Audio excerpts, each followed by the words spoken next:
जिम्मेदारी सोचो कुछ नहीं, आपको क्या करना वो सोचो। आपकी पूरी जिम्मेदारी होनी चाहिए। आपकी बीमारी है और आप बीमार व्यक्ति अस्पताल में गए हो, वो आपकी बीमारी की जांच कराओगे कि पास वाले की? किसकी चिंता पालोगे? आपकी बीमारी की बात करोगे दूसरे की? हमें हमारा खुद का देखना है। दुनिया क्या कर रही है, दुनिया को जो करना वो करे, दुनिया को जैसे जीना वो जिए, उनको जो खाना हो, उनको जो सोना हो, जैसे घूमना हो वो करे। मैं प्रभु महावीर का अनुयायी, मेरे जीवन में प्रभु महावीर ने समर्थ धर्म द्वारा, गुरुदेवों द्वारा ज्ञान का हमें बोध दिया है, तो वो ज्ञान की उपासना के लिए मेरी तैयारी कितनी है, बस इतनी है। और वो तैयारी की शुरुआत हम ज्ञानावरणी कर्म से करें तो बहुत सारी आसाधना हम छोड़ सकते हैं। अब आप फूड पैकेट, तैयार खाना, भगवंत ने इतनी सूक्ष्म बातें बताई है जिसमें मूल धर्म की तैयारी होती है। एक बात बता के 1000 जगह पर सेफ्टी बताई है हमारी, 1000 जगह। अब वो बाहर का फूड पैकिंग वाला खाया, वो पैकेट कहाँ रखना फेंक देना, पैर में आएगा तो जलेगा, तो गाड़ी पे आएगा तो गंदगी में जाएगा, तो किसने खाया? किसके सिर पर बोझ? हाँ, अब बच्चों को आप खिलाओ, जो मांगे, हाँ बेटा है कहीं नहीं, किटकैट देंगे, चॉकलेट दे देंगे, टॉफ़ी दे देंगे। अब वो बच्चे जब भी समझ लेना वो आपको वृद्धाश्रम में भेजे या आपके सामने हो जाए या आपकी बात न सुने, समझ लेना ये सब आपका किया कराया था। अब क्या बोलोगे? बच्चे मान नहीं रहे, ये तो ऐसा कर रहे, इन लोगों तो कोई समझ नहीं आ रही है। अरे समझ कहाँ से आएगी? तुमने पाप कराए पास में रह के। छोटा था रो रहा था तो खिलौने दे दे, छोटा था रो रहा था चॉकलेट दे दी, रोना था उसको गई चीज लानी थी तो वो ला दिया। कोई ज्ञान की आसाधना क्या है और आपको भी नहीं पता चलता। न्यूज़पेपर होते तो उस पर बेड पे ही खाना खा लेते, कई बार गए होते तो। कपड़ा नहीं बिगाड़ना तो चलो अक्सर पे ही बैठ गए। अरे ये कैसी बात हुई? अक्सर पे बैठ गए, वहाँ खाना खा लिया, घास पे बैठ गए, वो खाना था तो वो कागज़ में पैक करके दे दिया, कोई भी नमकीन या मिठाई फ्रूट वगैरह तो आप लेके आ गए, ला के दे दिया।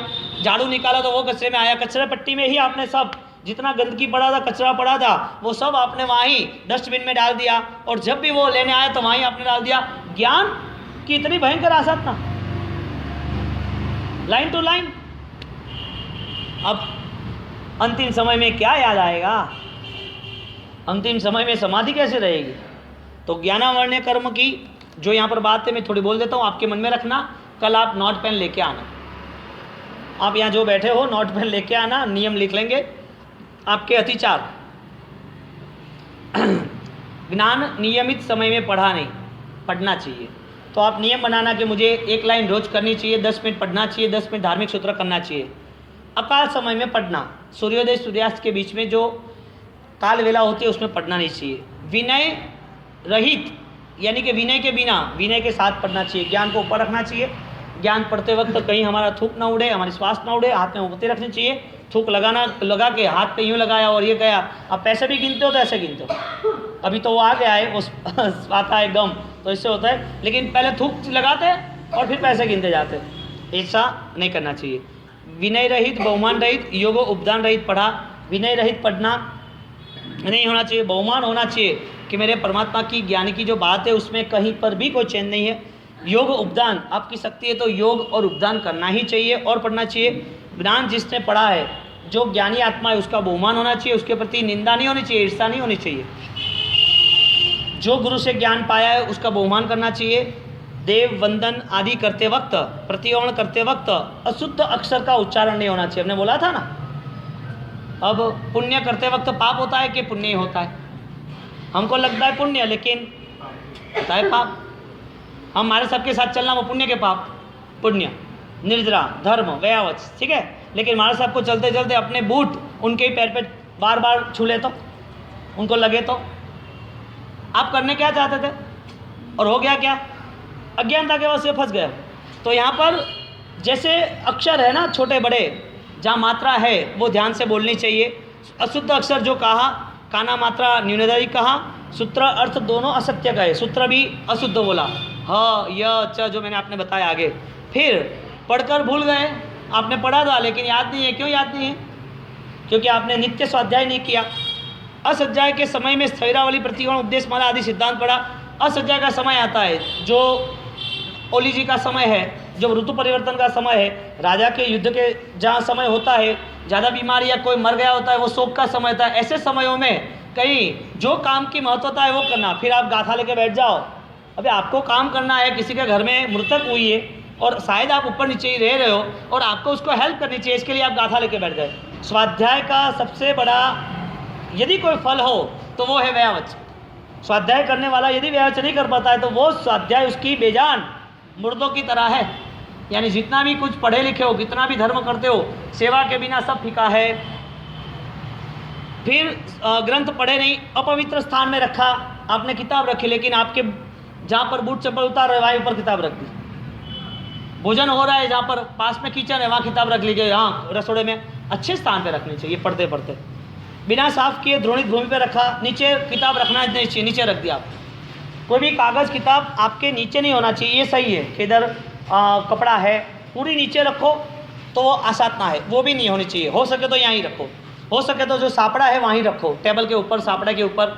अब आप किताब रखो और किताब नीचे रख दो तो 1000 की नोट नीचे रखो ना, 1000 की नोट नीचे रखो, हाँ वो तो इधर ही। 1000 की नोट तो सही ढंग से पॉकेट में पैक करके चेन बंद करके आगे 50 की, उसके आगे 10 की और उसके अंदर 100 की 1000 की नोट। अरे ये सब क्या है?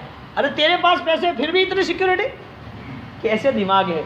जिसका मूल्य है उसका हम बहुमान करते हैं। कहने की बात यह है, हमें ज्ञान का मूल्य होगा तो ज्ञान की आसाता नहीं करेंगे।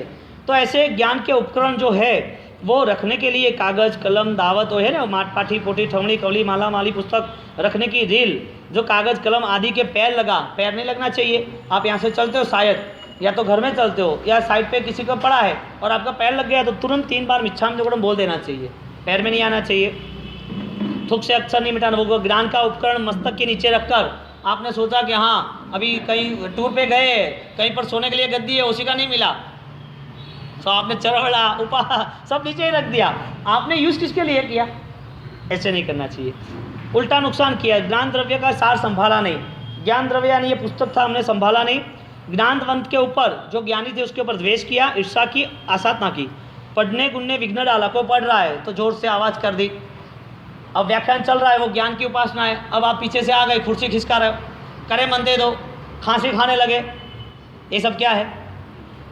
ये ज्ञान की आदान प्रदान चर्चा प्रभु महावीर के केवल ज्ञान की चल रही है और आप यहाँ पर मिसगाइड हो गए। अब आपने ध्यान नहीं रखा, एक तो आना लेट, आके सबको डिस्टर्ब करना और आने के बाद सबको मिल के जाना वापिस, और वो भी आधे घंटे में। ये कैसा? ऐसे सामयिक होता है। कहीं पर भी कोई साध्वी जी भगवंत होते हैं, साधु भगवंत होते हैं, कहीं उपाश्रय होता है, कहीं प्रतिवन चलता है, कहीं मंदिर में जा रहे हैं, कहीं पाठशाला में जा रहे हैं, कोई भी धार्मिक स्थान हो, कहीं पर भी हमें ज़्यादा से ज़्यादा मौन रहना चाहिए, गंभीरता रखनी चाहिए। हमें पता होना चाहिए कि ये आराधना का स्थान है, यहाँ आराधना चल रही है। अब मंदिर में जाके तुम 10, 15, 20 बार बैल बजाए रखो, भगवान सुन ले, 7-8 लोग ऊपर है ना, उनको सुनाने लगे बजाए रखो। कोई चैतवंदन कर रहा है, कोई ध्यान कर रहा है, कोई माला गिन रहा है, कोई परमात्मा की स्तुति बोल रहे हैं, सब क्रिया हो रही है। अब वो ध्यान की धारा चल रही है तो उसमें आपका यदि स्वर मधुर है, आपकी अभिव्यक्ति यदि ज़्यादा है तो बोलो तो सही बात है, लेकिन आपका स्वर भी मधुर नहीं, आपकी कार्यशैली मधुर नहीं, बीचों बीच खड़े रह गए और दे धनाधन घंटनाद शुरू हो गया देवलोक का। ये कोई योग्यता है? ये सब ये अच्छा नहीं है। आपको विवेक रखना चाहिए। अभी मंदिर है, अब मंदिर में आप सिद्ध चक्र जी भगवान है और इस तरह गुरु महाराज है, अब आप ऊपर चढ़ जाओ तो बीचों बीच आप बैठ गए सिद्ध चक्र भगवान और गुरु महाराज के बीच में, पीछे वाले का क्या? यहाँ गुरु महाराज विराजित है और यहाँ ऊपर चढ़ना ही नहीं चाहिए, नीचे यहाँ है, अपना हाथ पहुँचता है या पास में जाके करना, पास में। यहाँ गुरु महाराज विराजमान है, बीचों बीच नहीं खड़ा रहना, पास में जाना, पास में जाके आप आराम से पूजा कर सकते हो, यहाँ खड़े यहाँ खड़े। लेकिन सीधा ऊपर चढ़ जाता है मेरे गुरु महाराज, बीच में ही खड़े रह जाते हैं। मैंने कई बार देखा, मैं तो अभी क्या बोलूँ। ये समझदारी की बात है ना कि हमारे पीछे कोई ना कोई दर्शन करते होंगे, कोई वंदन करते होंगे, कोई माला करते, कोई धूप दीपक कर रहे, तो हमको पूजा करनी है तो हम साइड पे लेके कर सकते हैं ना आराम से। और दूसरे कोई भी व्यक्ति हो तो भैया आप करके, और आप भी कैसा देखो, आप वहाँ जगह नहीं है बैठने की, आप बैठ जाते हो, आपके कपड़े वहाँ छूते हैं, आपके श्वास भी शायद ठीक न हो और आप पसीने वाले हो, लास्ट में पूजा करने वहाँ कितनी अशुद्धि। गुरु महाराज सिर्फ 1-1.5 फुट में वहाँ भी आप कवर कर लेते हो। आराम से पूजा करो, नीचे खड़े रह के थोड़ा आगे झुकना है, थोड़ा साइड से करना है, क्या फ़र्क पड़ा। लेकिन हमने यहाँ पूजा के देखना, आप जितने भी लोग हो गए ना, मेरे गुरु महाराज पकड़ लिया, आज पकड़ लिया, 24 घंटे में आज मिले, अब नहीं छोड़ूंगा कि मैं। यार तेरी तो कहीं छोड़ूंगा नहीं। कहाँ जाना है? भगवान को परेशान क्यों कर रहे हो इतने सारे तुम? भगवान खुद कह रहे भाई मेरे दूर रहे तू, आधा घंटे के लिए यहाँ दूसरे को आने दे, मुझे तेरी प्रसादी नहीं चाहिए, तू जा यहाँ से। नहीं, मैं तो तुम्हें नहीं छोड़ूंगा, मैं तो छोड़ूंगा ही नहीं। 1 बार 2 बार 3 बार 10 बार 11 बार याद आया तो वापिस। वो मेरे वैकेशन में मेरी बहन आई है, भांजा आई है, भांजी आई है, भतीजा है, उसकी भी पूजा रोज 10 बार करता था, वैकेशन में 25 बार करेगा।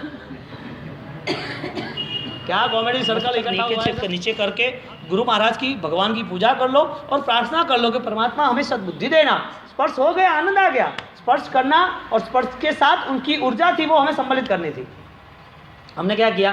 1 2 3 4 वो टाइप करते हैं ना, फटाफट। क्या है ये? टाइप थोड़ी करना है यहाँ पर। और देखना कई लोग आपको पूजा करने वाले पर भगवान के करीब हो ऐसा दिखेगा, लेकिन आसाधना होने के नाते दूर है। तो ऐसी छोटी मोटी जो चीज़ है ज्ञान की आसाधना, मैंने मंदिर के बताया, लेकिन अंतिम चरण में तो ज्ञान की होती है, तो ये नहीं होना चाहिए। आसाधना की पढ़ने को यानी पढ़ाई में विघ्न डाल दिया आपने। तो यहाँ से आप सब जितने ये सुन रहे हो ना, वो थोड़ा गहराई तक सुनना। कहीं पर भी कोई तीर्थ में, कोई मंदिर में आप 50 लोग साथ में हो तो भक्ति करो, अच्छी बढ़िया। लेकिन अकेले अकेले वो कुछ बोले, ये कुछ बोले, ये कुछ बोले, सबकी फाइट शुरू, उसकी आवाज़ जोरदार, मेरी आवाज़ जोरदार, उससे भी जोर से मैं बोलूँगा। तुझे उनको सुनाना है कि उनको सुनाना है कि उनको सुनाना है? किसको सुनाना है? अंतरात्मा को सुनाना है ना। तो मनोमन आराम से प्रार्थना करो ना, बढ़िया। इसके बाद यहाँ पर जाने अपने जानपना का मान किया, मैं पहचानता हूँ वैसे किसी को बात बोली, ये होना चाहिए, वो नहीं होना चाहिए, ये करो वो करो, ये क्यों नहीं करते? दुनिया को किसी को ज्ञान बांटने की बात छोड़ दो, ज्ञान बांटना ही नहीं है। उनको दुनिया का सब पता होता है, कैसे दुकान चलानी है, कैसे घर चलाना है, कैसे बच्चों की परवरिश करनी है, कैसे स्कूल में, सब कुछ पता है। अब आपके ज्ञान बांटने से वो तैयार हो जाएगा। मैंने कल बोला था ना, एक मच्छर आदमी को धार्मिक बना देता है। आपके एक प्रतिक्रमण, एक ज्ञान उसको परिवर्तन ला देगा? परिवर्तन कभी नहीं लाएगा। उसको करना होगा तो वो तैयार हो जाएगा।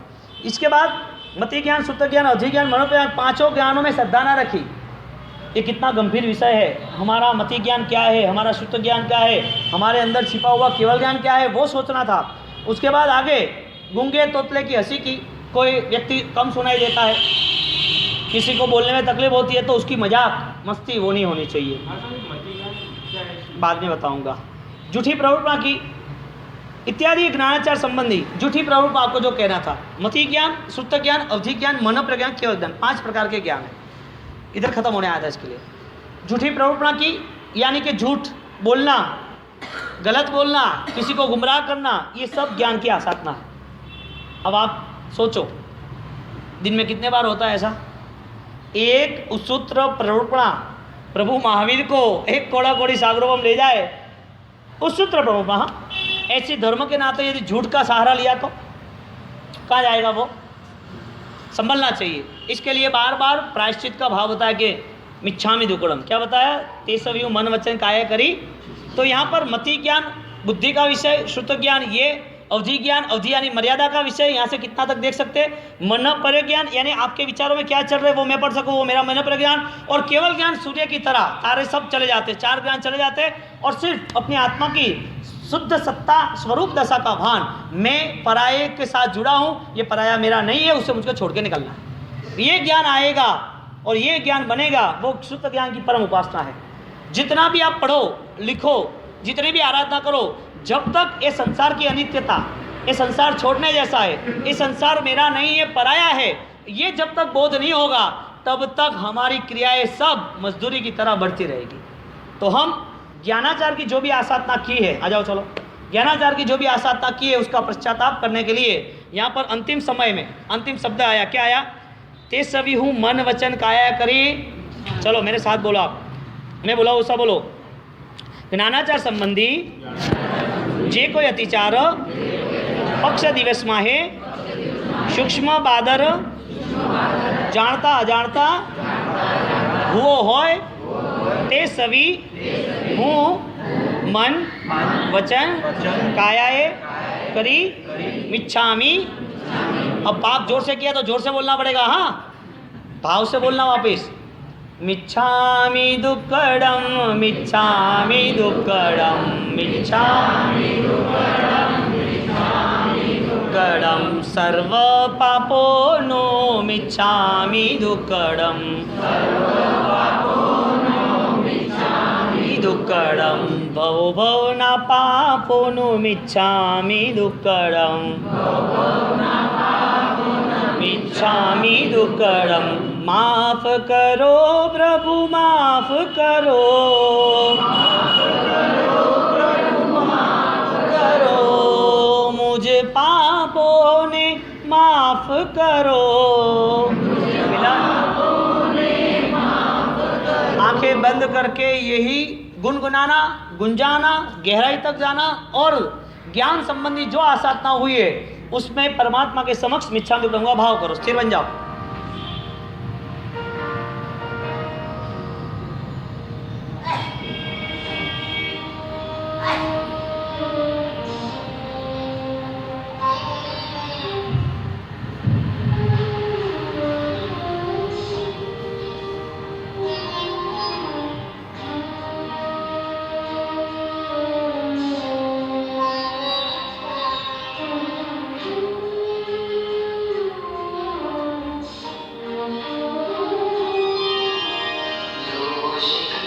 हरो भरो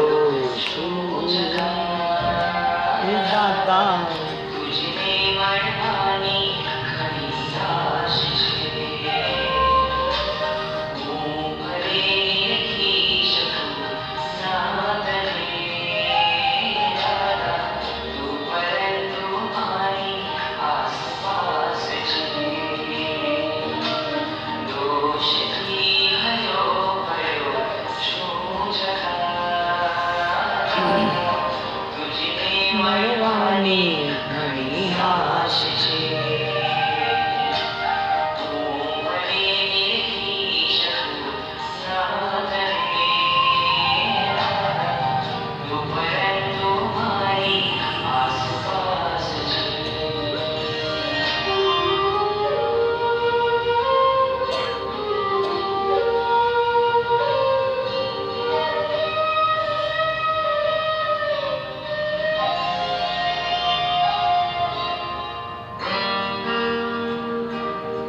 दोषथी हरो भयो शोषता दाता तुझने मरवानी घणी आस छे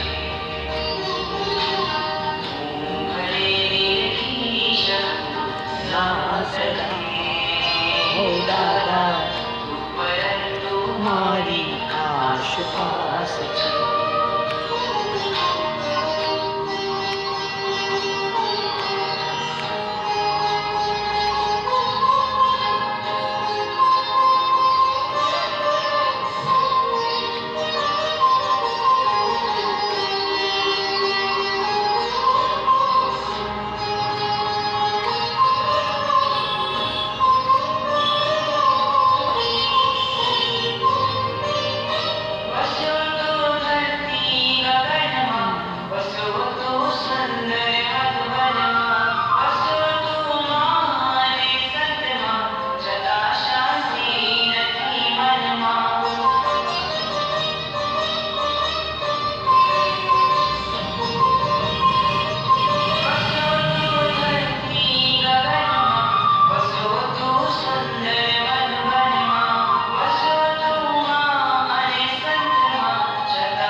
थी हरो भरो छु सदा दाता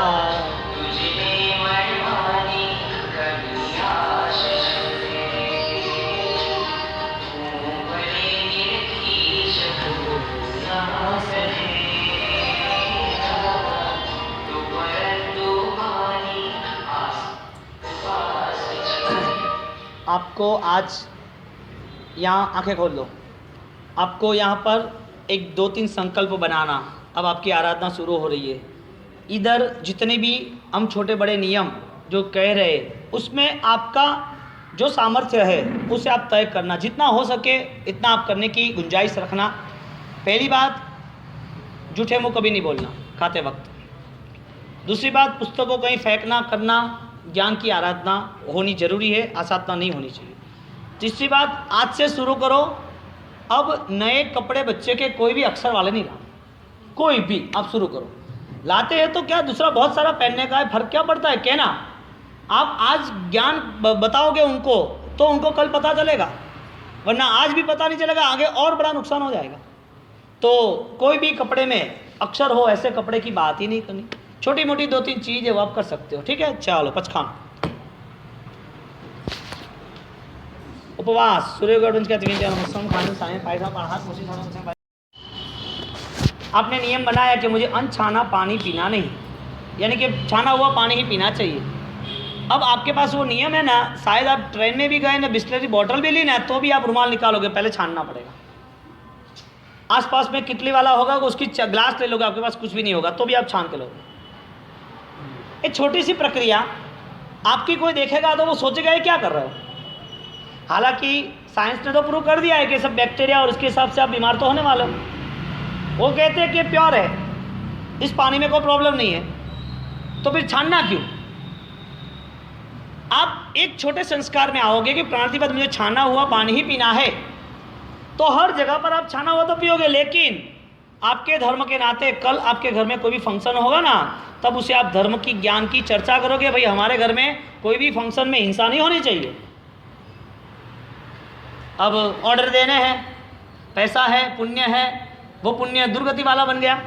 ऑर्डर दे दिया कि भाई इतने बिस्लरी के बॉटल मंगा लो, ये सब मंगा लो, ये नाश्ता मंगा लो। अब आपने मन बनाया कि हिंसा हो रही है कच्चे पानी में, बिस्लरी के अनगढ़ पानी में, अनछाने पानी में, कहीं कैसे पैकिंग हुआ होगा, कहाँ हुआ होगा पैकिंग, फोकट के पैसे, पुण्य था उसका दुरुपयोग हुआ क्योंकि हमारी सोच नहीं थी। बहुत सारा भी पैसा हो, लाखों करोड़ों रुपये हो, तो इसका मतलब ये है थोड़ी है कि किसी की हिंसा करनी, किसी को दुख देना। पैसा है, इसका मतलब ये रिएक्शन आया। पैसा का सबसे बड़ा रिएक्शन अज्ञानता है। पैसा बढ़ना, उसके बाद अज्ञानता बढ़ती जाती है क्योंकि धर्म नहीं है इसके पास। आप देखना बड़े बड़े लोग जहाँ कहीं पर बैठे होंगे हमारे आसपास में शायद, तो वो हमारे पास आ सकेंगे, लेकिन उनने तुरंत ही कहा बिस्लरी लाओ ना, वो आपके सामने पीते हुए दिखेंगे, हमारे आसपास में बैठे हुए दिखेंगे, वो पास में वहाँ कॉर्नर पे बैठे पिया होगा। क्या गुरु का संपर्क क्या रहा, गुरु का संपर्क क्या रहा, ज्ञान दशा के लिए क्या। ये पूरा जिन शासन, यदि जीव दया की बात करते हैं, पूरे जिन शासन में छोटे छोटे जीवों के प्रति करुणा बताइए। इस जीवों में कहीं हिंसा न हो, इसके लिए पानी के जीव ज़्यादा न मरे, इसके लिए पानी उबाला हुआ पानी पीने का बोला। आगे जाके पॉजिटिव कंट्रोल है कि भाई ज़्यादा हिंसा ना हो, इसके लिए पक्का पानी ही पीना उबाला हुआ। एक बार के एक ग्लास में लाख शायद जीव वो मर जाएंगे, लेकिन वही एक पानी में वो रात भर में लाख के करोड़ हो जाएंगे। आपको क्या मंजूर है, लाख को मारना या 99 लाख को बचाना। तो ये अनुबंध है, ये हमारा सोच है, हमारी सोच है कि इस सोच के नाते मुझे करना है। तो ऐसा प्राणादिपात, ऐसी छोटी छोटी हिंसा है। इधर इधर नियम आएंगे कि आपको जब भी सब्जी आप संभाल रहे हो तो सब्जी संभालनी है, तो भिंडे की सब्जी है तो बड़ी नहीं संभालनी, वो छोटी करनी, क्योंकि अंदर छोटे जीव हो गए, आप बड़े संभालोगे। आपने एक ही पीस था इतना भिंडी का और आपने 2 ही पीस कर दिया एक का सब्जी बनाने के लिए, अंदर छोटे से भी जीव हो गए तो होते ही है कई बार। तो ये जैना के लिए होता कि भाई पहले भी ऊपर से छोटा सा काट लिया, देख लिया कि ऊपर से है नहीं कुछ, तो इसमें छोटे छोटे छोटे आपने पीस कर दी। क्यों? हिंसा करने की, अहिंसा करनी थी। आप जो कुछ कर रहे हो इसमें सिर्फ एंगल चेंज करना है और कुछ नहीं। और घर के अंदर बड़ा hi fi society location set करना है। अब आपने एक छोटा सा नियम लोया कि हमको अनछाना पानी यूज़ नहीं करना, आप शावर के नीचे स्नान करोगे, स्विमिंग पूल में जाएंगे बच्चे लोग, इसको भेजोगे स्विमिंग पूल में, हाँ, बारिश में नहाओगे, बारिश में कहीं जाते पैर रखोगे कि नहीं रखोगे? आप कभी घर में काम करना है और आपने जो नल पे पानी पे कपड़ा नहीं रखा है, आपका मन मानेगा? आपने नियम नहीं लिया है, इसके लिए आप सब पाप करोगे। नियम जैसा लिया ने, आपका धर्म ऐसा रहेगा, सबके लिए धर्म बन जाएगा। वो सामने वाला कुछ देखेगा तो पूछेगा तो सही ना कि क्या पालन कर रहे हो, क्या है। छोटे छोटे हर नियम के साथ आप जुड़ गए ना, आपका काम हो जाएगा। फिर वो सुबह 5 बजे रात का पानी थोड़ी पिएगा, सुबह 6 बजे पानी पिएगा। आप सोए हो शायद और घर वाले उठ गए और आपने वो उन्होंने पानी पी लिया। फ्रिज में सुबह का पानी पड़ा है, रात को 12-1 बजे आए, सुबह उठे बहुत प्यास लगी, फ्रिज का डब्बा खोला, तुरंत गट गट गट पानी पी लिया। ये सब क्या है? क्या इसे धर्म कहेंगे या नहीं कहेंगे? है तो हम तो सामायिक तो है हमारे पास, प्रतिक्रमण है, पूजा पाठ है, और जैना के लिए अन्न छाना पानी, छोटा सा नियम होने के नाते आप परमात्मा की पूजा भी ढंग से करोगे, पक्षाल भी अच्छे पानी से करोगे, वरना आपको पता भी नहीं है तो वो भी नहीं करोगे। तो ऐसी छोटी छोटी छोटी छोटी बातें जीव दया के नाते, और वो जीव दया का पालन जब करना है तो उसके पहले मिथ्यात्व का त्याग, दर्शन ज्ञान चारित्र की आराधना होनी आवश्यक है। तो सम्यक ज्ञान की पहली आसाधना हम कौन सी करते हैं? झूठे मुँह बोलते हो तो छोड़ देना चाहिए। पास में यदि ज्ञान रख के खाना पीना भोजन आहार निहार हो रहा है तो वो छोड़ देना चाहिए। कोई भी किताब है और उसको फेंकना नहीं चाहिए, ये थूक लगा के यूँ घुमाना नहीं चाहिए, इस किताब को नीचे टकराना नहीं चाहिए। जो भी शूज़ या चंपल है उसके नीचे अक्षर लिखने हुए नहीं होने चाहिए, कपड़े में अक्षर वाला नहीं होना चाहिए, या बनियान के पीछे होता है वो काट देना चाहिए लेटरिन बाथरूम जाओ तो ये सारी चीज़ें छोटी मोटी जो भी है उसे ध्यान में रखेंगे तो हमारी ज्ञान की उपासना शुरू हो जाएगी। इतनी सामान्य चीज़ है, याद रखे तो हो सकता है, ध्यान में रखे तो हो सकता है। आपने सोचा कि मुझे अक्षर वाले कपड़े नहीं पहनने, तो आपके छोटे बड़े बच्चे बच्चियाँ वो भी इस फैशन और व्यसन में कहीं फंसेंगे नहीं। इस फैशन के नाते उनका संस्कार का जीवन बना रहेगा, वो संस्कार से दूर नहीं हटेंगे, मर्यादा में जिएंगे। उनको पता है कि लिखा हुआ अक्षर, पहला माइनस ये है कि लिखे हुए कपड़े पहनने वाला, उनके पास जो भी ज्ञान है, कोई कागज़ है, पेन है, फोटो है, वो जाके लेटरिन बाथरूम में गया तो वो आसाधना हुई, ज्ञान की विराधना हुई।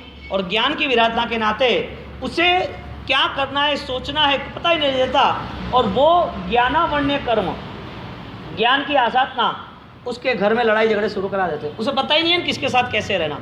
अब बोलो गुस्सा क्यों आता है बताओ? मूल कहाँ से शुरू हुआ? गुस्से आने की वजह क्या थी? अनपढ़ गवार था, पढ़ा लिखा तो है, गुस्सा क्यों किया?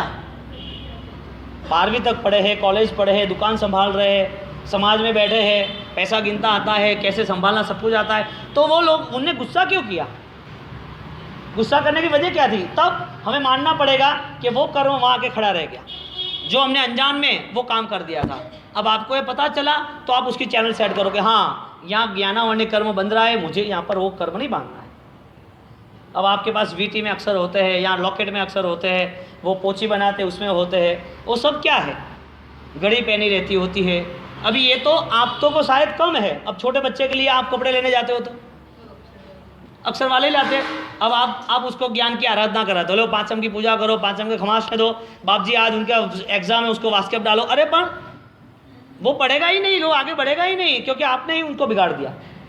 उनके सिंपल कपड़े आते हैं, कोई प्रॉब्लम नहीं है, कपड़े ही पहनने हैं ना। और दूसरा सही ढंग से वो पहनेगा सिला हुआ कपड़ा तो अच्छा भी लगेगा। अब वो कपड़े में क्या लिखा है, लिखने के बाद उस पर कैसे चित्र है, इस चित्र में क्या क्या है, और वो भी आपकी फिर धुलाई में आ जाता है, तो आप भी भागीदार, वो भी भागीदार। पहले सामायिक सीखना चाहिए कि ये छोटी बातें सीखनी चाहिए। हाँ, अब आप बोलोगे कि मार्केट में ऐसे कोई कपड़े नहीं मिलते हैं, आप बोलोगे कि यही होता है, कहीं भी जाओ तो यही होता है। ये किसने बोला ये सब करने का? ऐसे हमारे जैसे कपड़े दे दो, किसने बोला? पाप नहीं करना है तो की बात है। कहने का मतलब आप यदि अरेंज करोगे, आप यदि सही ढंग से यदि तलाश करोगे तो आपके सबके लिए संभव है। आपने कई बड़े बुजुर्ग बड़े लोगों को जो 45 अप है या 50 अप है या 40 अप है, उनके कभी भी कपड़े आप देखो, सब बिजनेसमैन व्यापारी अच्छे सज्जन की तरह हो गए, दूसरे कपड़े नहीं होंगे। आप देखना कहीं पर भी वो जो लड़के लड़कियां होगी ना, ये सब क्या क्या कैसे कैसे पहन के चलते क्या पता, और आप भी देखते हो फिर भी आपको भी पता नहीं चलता कि इसका कंट्रोल कैसे करें। इस वक्त दिवाली में नए कपड़े लाने ही हो तो ऐसे लाना मत, और जो लाए हुए हैं उसे गरीब को बांट देना कि भाई तुम्हारा ये अनुकंपा दान में हम दे रहे, तुम संभालो, ये दे देना चाहिए। और इसके लिए अच्छे से सिंपल से जो भी बाहर बनते हैं मार्केट में, कहाँ बनाने वाले कम है, सब बनाते ही है ना मैन्युफैक्चरिंग के। इसके अलावा दर्जी लोग होते ही हैं ना, सिलाई वाले, उनके जाके तुरंत निपटा देना, क्या फ़र्क पड़ता है। अभी तो वो भी फैसिलिटी आ गई, वो भी डिज़ाइन बनाने लगे, सब दर्जी, जेंट्स लेडीज सबकी। तो उसमें अक्सर वाला ना हो, इतना छोटा सा नियम पालो तो परंपरा में आपके ज्ञान का विकास होगा। अब गाथा याद क्यों नहीं रहती, याद करो, गाथा याद नहीं रहती, ये चीज़ रखी वो, आप 60 साल की उम्र होगी ना, 50 साल की, और तीव्र कर्म का बंध का उदय होगा ना, तब आपने एक चीज़ यहाँ रखी होगी, आपको पता नहीं चलेगा, और यहाँ वापस ढूंढोगे और कोई कहेगा कि आपने तो यहाँ रखी थी, हाँ मैं भूल गया। इधर भूलने की वजह स्मरण शक्ति कम हुई, इसकी वजह गाथा याद नहीं रहती, सूत्र याद नहीं रहते, करते फिर भी भूल जाते हैं। अब जांचो अपने आप को, ये क्यों हुआ ये सब कुछ। ज्ञानावरण की यहाँ प्लस माइनस है, आप ज्ञान की आराधना करते हो कि आसाधना करते हो। ज्ञान की आराधना के लिए यदि आप आगे बढ़ रहे हो तो वह आसाधना कम है। ज्ञान की आराधना आप अपने लिए सोचो, फिर आप ये लंबे चौड़ी ज्ञान बांटने के लिए नहीं चलना कि हमारे यहाँ पत्रिका आ रही है, फोटो आ रहे, हमारे यहाँ किताब आ रही है, उसका क्या करना। अरे तुम्हारे यहाँ फ्रिज भी है, टीवी भी है, उसको भी निकाल दो ना। त्याग धर्मनो जय जयकार, वीरती धर्मनो जय जयकार,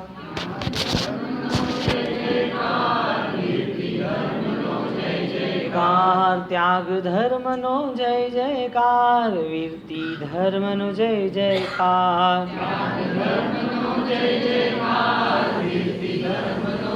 जयकार वीरती धर्मनो जय जयकार, वीरती धर्मनो जय जयकार,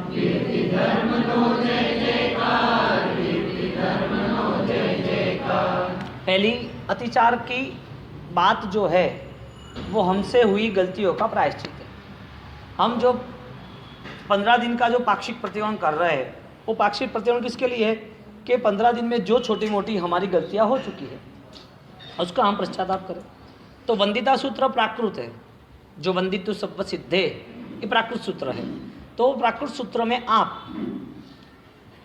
यदि स्पष्ट समझ भी पाओगे तो भी उसकी छोटी छोटी जो डिटेल्स है, छोटी छोटी जो बातें हैं, कहाँ कौन से नियम पालने चाहिए, वो उसमें आपको पता नहीं चलेगा।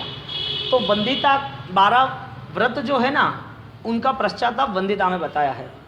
तो 12 व्रत, 5 गुण व्रत, 3 गुण व्रत, 4 शिक्षा व्रत, 5 लघु व्रत, तो ऐसे 12 हो गए। 5 में 3 8 और 4 12। हाँ, पढ़मय गुणवय निंदे, तम निंदे तम च गरियामी, तय्ये शिक्षावय निंदे। 3 शिक्षा व्रत, 4 शिक्षा व्रत, 3 गुण व्रत, गुणवय निंदे। तो जहाँ जहाँ हमें प्राणातिपात, मुष्यावाद, अदत्तादान, जहाँ जहाँ भी हमारी गलतियाँ हुई है, उस गलतियों के नाते हमने जो प्रायश्चित नहीं किया है, या तो वो गलतियाँ के बाद हमें पता भी नहीं है, शायद हम उसका प्रायश्चित ढंग से कर सकते थे लेकिन हमें पता नहीं था। अब जो भी गलतियाँ हुई थी वो न हो, इसके लिए जानना जरूरी है। और जो जान ली है तो उसका मतलब ये है कि उसकी आलोचना करनी जरूरी है। तो पश्चाताप सब्ब पाव प्रणाशनो, वो यदि नहीं होगा तो क्रिया हमारी एक बोर्ड है, ब्लैक बोर्ड, उसके ऊपर बहुत सारा कुछ लिखा है और वापस उसके ऊपर लिखना हो तो पहले साफ करके लिखना चाहिए कि यूँ ही लिख लेना चाहिए। तो हमारे आत्मा पे बहुत सारे कर्म तो लगे हुए हैं, बहुत सारी गलतियां तो हो चुकी है। तो वो गलतियां के नाते हम वापस आराधना करेंगे, तो जब तक हम पश्चाताप नहीं करेंगे तब तक आराधना अंकित कैसे होगी। बोर्ड साफ करेंगे बाद में लिखेंगे तो अच्छा दिखेगा, पश्चाताप प्रायश्चित करेंगे और आराधना होगी तो और अच्छी लगेगी। अब आराधना हमारी हो रही है लेकिन पश्चाताप नहीं है। कौन से नियम के पालन करना चाहिए, कौन से नियम हमें जो गलत हुए हैं हमसे उसका क्या पश्चाताप करना चाहिए वो पता नहीं है, लेकिन हमारी आराधना सब चल रही है। तो जहाँ जहाँ भी नियम पालने हैं, क्योंकि नियम की महिमा इसके लिए है कि आप 1000 पापों से बच जाओगे, 1000 पापों से जो आप करते ही नहीं हो, जिसे अनर्थ दंड कहते हैं, अर्थ रहित है, जो जिसकी हमें कोई गुंजाइश हम करने वाले ही नहीं है। अब आपको यहाँ से कोई बोले कि भाई आप कुर्स में घूमने जाने वाले हो क्या, ऑस्ट्रेलिया अमेरिका की कोर्स एक सवारी 25 दिन की चल रही है बाहर घूमने के लिए। आप बोलोगे नहीं नहीं अभी तो कोई प्लानिंग नहीं है। प्लानिंग नहीं है फिर भी शक्यता तो है ना, आपने नियम नहीं लिया फिर भी। आपको पूछेगा कि आप एक साथ आपके घर में 50 जोड़ी कपड़े पहने हैं तो 50 जोड़ी पहनने वाले हो। 50 जोड़ी एक साथ तो नहीं पहनेंगे लेकिन 50 जोड़ी यूज़ तो करेंगे। लेकिन आज के दिन का नियम क्या, एक महीने का नियम क्या, तो ये छोटे छोटे नियम पाल सकते हो फिर भी समझन नहीं है, यानी कि नियम नहीं है। सोच नियम हमारे लिए लाइसेंस है, हमारे लिए लाइसेंस है। आप गाड़ी चलानी आती हो लेकिन लाइसेंस ना हो तो, और किसी ने पूछा बोलो भाई कहाँ है तुम्हारा लाइसेंस, तुम गाड़ी चलाते हो फिर हो, तुम तो कहते हो भैया कितने सालों से हम यहाँ जाते आते रहते, मैं पास में रहता हूँ, रोज़ अपन मिलते करते रहते, आपको पता नहीं मैं 15 साल से गाड़ी चलाता हूँ। वो क्या बोलेगा, कायदा कानून, कानून ये कहता है कि आपके पास लाइसेंस हो तो आप गुनहगार नहीं हो। तो नियम क्या है, लाइसेंस है। आप सब कुछ कर दो लेकिन लाइसेंस नहीं होगा तो अपराधी तो गिनेंगे। ऐसे 12 व्रत में कोई भी छोटे मोटे नियम में हम पालन कर सकते हैं, फिर भी हमारी वो जागरूक दशा नहीं, जिसे हम साक्षी भाव कहेंगे, हम चलते रहते हैं, तो ये नहीं होना चाहिए। हम ज्ञान की आसाधना करते या नहीं करते वो पता है, श्रद्धा हमारी चलित हुई या नहीं वो पता है। चारित्राचार में आचार कितने लगे, तो पहले यहाँ अतिचार में 3 आचार की बात बताई, फिर 5 व्रत की बात बताई, फिर 3 गुण की बात बताई, फिर शिक्षा की बात बताई, ऐसे 12 अतिचार है ना। तो अब आपके अतिचार में छोटे मोटे नियम आप पालन करते होगे, जिसके लिए 12 व्रत नहीं लिए तो आप 14 नियम धारण करते होगे कि देशावगासी के नियम सुबह शाम तो धारण कर ले, तो सुबह शाम भी आपने देशावगासी के नियम धारण कर लिए तो अच्छी बात है।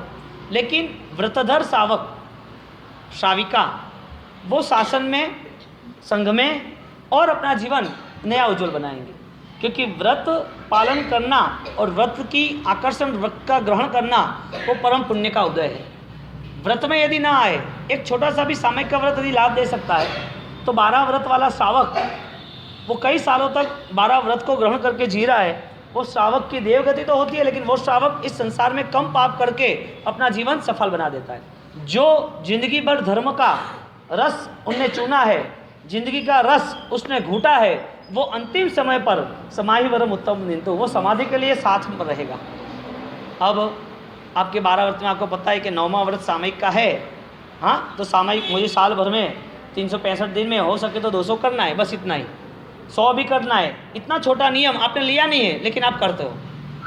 बोलो लाइसेंस के साथ गाड़ी चलानी या लाइसेंस के बिना गाड़ी चलानी, सिंपल बात है ना। आप जो ग्रहण कर रहे हो, जो कर रहे हो, उसको सिर्फ एक नया रूप देना है जिसका धर्म से लेना देना है। सामयिक आपका है लेकिन आपका नियम नहीं है कि मुझे इतने सामयिक खत्म ही करना। कल आपके जीवन में इतने सारे प्रसंग आ जाए, आपके जीवन में दौड़धाम आ जाए, आप बीमार भी रह जाओ, तो आपने नियम नहीं लिया है ना, इसके लिए आप छोड़ दोगे। लेकिन आपके पास नियम है तो आपको पता चलेगा कि मेरे को बीमारी है तो भी मुझे नियम तो लेना ही पड़ेगा, पालन तो करना ही पड़ेगा। तो आप बीमार भी हो गए तो सोचेंगे भाई पूरे दिन खटिया में बैठना है, चलो एक बार कुर्सी में बैठ के सामयिक तो कर लूँ। मन के भाव क्या हो गए, बीमारी के बाद आपका मन वो नियम को पकड़ के रखेगा, वो नियम के साथ जुड़ा रहेगा कि वो नियम मुझे पालन करना ही है। तो नियम पालन करना आवश्यक था। अब आप भोजन करने गए, मैं बैकग्राउंड बताता हूँ फिर सीधा नियम बता दूंगा।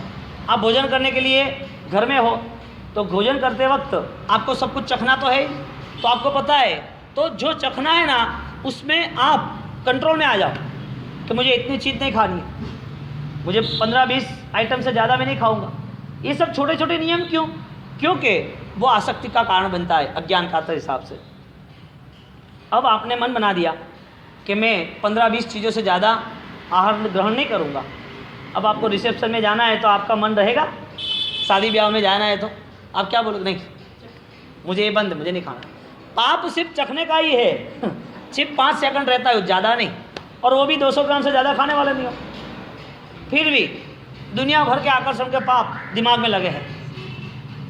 अब देखो ये सब जो अनर्थ दंड है, सामयिक का व्रत है, देशावगासी का व्रत है, आगे जाके प्राणातिपात मुसावत, आप जिस जीव को मारते ही नहीं हो इसकी हिंसा का बचकान भी नहीं लिया। अब यहाँ से आसपास की नदी में आप नैया में जाने वाले नहीं हो, बोट में जाने वाले नहीं हो, आप जहाज में घूमने वाले नहीं हो, फिर भी ये सब पाप सिर पर खड़ा है। अब तो उसका पचकान कहाँ लिया। सीधी सिंपल बात है, घर में जाना है तो चाबी चाहिए कि नहीं चाहिए। आपका ही घर है लेकिन चाबी नहीं होगी तो आपके ही घर में चाबी के साथ जाओगे, चाबी के बिना जाओगे। तिजोरी जब भी खोलनी होगी चाबी के साथ खोलनी, कि यूँ तोड़ देनी। तो ये धर्म हमारा जिन शासन में प्रवेश करने के लिए ये व्रत हमारे लिए चाबी है, तो प्रवेश होगा। देव है ना, वो व्रत नहीं ले सकते। देव के जीवन में व्रत कहाँ है? देव के जीवन में व्रत नहीं है। व्रतधारी श्रावक रहता है, श्राविका रहती है, और उनके व्रत यदि सही होते हैं तो वो उपधान करते हैं, आगे जाके प्रतिदिन करते हैं, 12 व्रत लेते हैं, और आगे जाते व्रत की महिमा बढ़ी तो वो साधु बनते हैं। आपको साधु बनना नहीं है, साधु बनना नहीं है, हमने सिर्फ व्रत लेना है छोटे मोटे। हाँ, और वो भी 15 दिन टेस्ट करो कैसा लग रहा है। 15 दिन के बाद आगे बढ़ना हो तो देखना कैसा। लेकिन इनका पुण्य मिल रहा है, पुण्य के लिए करना है, वो सोचना मत मेरे आत्मा का धर्म है। मेरी अज्ञानता थी जिसके हिसाब से बार बार नियमों को तोड़ा, या तो नियमों को न पाला, नियमों को न समझा, और नियम भी ग्रहण न किया। मेरी सक्षमता थी फिर भी, लेकिन सक्षमता खत्म हो गई अज्ञानता के हिसाब से। अज्ञानता के हिसाब से सक्षमता खत्म हो गई। अब व्रत लेना ही नहीं, ये मन बनाना है, वही मिथ्यात्व है। मुझे नियम में आना ही नहीं। नियम तो कठिन है, नियम तो टूट जाते हैं। नियम लिए और नियम लेने के बाद कहीं पर नियम टूट गए तो कपड़े पहनते तो फट जाते हैं ना, खाना खाते तो बीमार होते हैं ना, गाड़ी में जाते तो एक्सीडेंट होता है ना।